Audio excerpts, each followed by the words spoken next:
साबित करूंगा कि मैं कीरा हूँ। उस आदमी को देख रहे हो जिसने चश्मा पहना है, जो कॉफी शॉप के बाहर काम कर रहा है? सिर्फ तुम्हारे लिए मैं उसे मारूंगा। तुम मजाक कर रहे हो, ऐसा मत करना।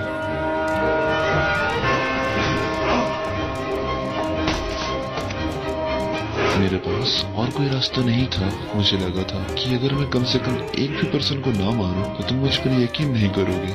उसने बार बार नियम तोड़े और औरतों के साथ जबरदस्ती की, और सबूतों की कमी की वजह से पुलिस ने कभी उसे दोषी करार नहीं दिया।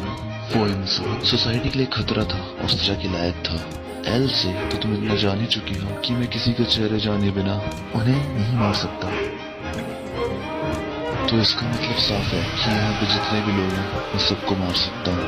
तुम बस बोल के तो देखो, यहाँ मौजूद उस शख्स को मैं मार दूंगा। रुको रुको, मुझे यकीन हो गया कि तुम ठीक हो।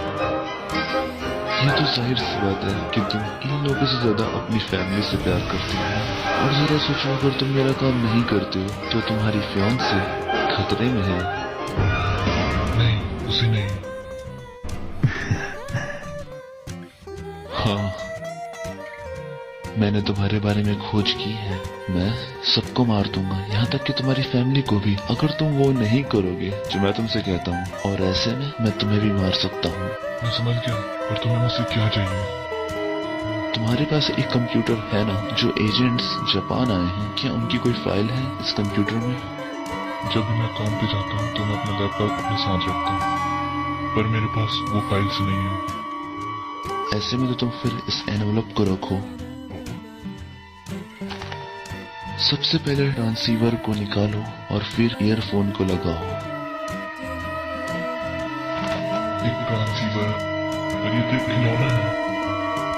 इस तरह से किसी को पता भी नहीं चलेगा कि हमने भी बात की थी, और साथ ही अंडरग्राउंड में भी जितना हम पास रहेंगे उतनी आसानी से हम बात कर सकेंगे। तो तुमने ये सोचा है?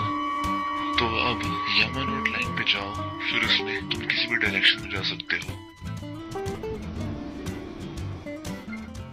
मैं पूरे समय तुम्हारे आसपास रहूंगा, और जब तुम ट्रेन में रहोगे तो अपनी आंखों को ठीक सामने रखना, सिर्फ एक जगह फोकस करना। ये मत भूलना कि मैं तुम्हें